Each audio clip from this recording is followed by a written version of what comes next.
6-year-old with a partial right lower extremity amputation from a farm accident. He is barely conscious and quote-unquote going into shock.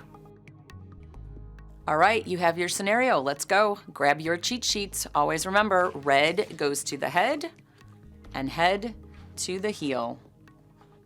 In this case, you can see this little one is in the blue zone. Now to Scott for your quick tip.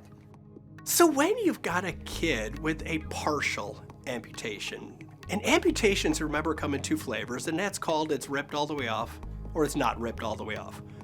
And people are so excited because you'll have a partial amputation. And they're excited because it's, quote, hanging on by a thread. However, if you're hanging on by a thread, can you die? And the answer is absolutely yes. And the rationale being is that if you have your arm or your leg completely ripped off, your body doesn't want to die.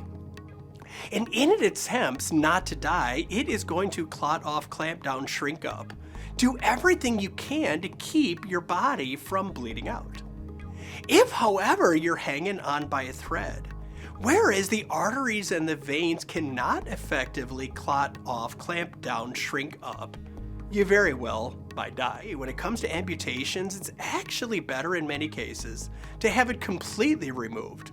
Because if you're hanging on by a thread, unless you can very quickly apply a tourniquet, and yes, that applies to children as well, if you're hanging on by a thread, if you don't stop the bleed, you very quickly might be dead.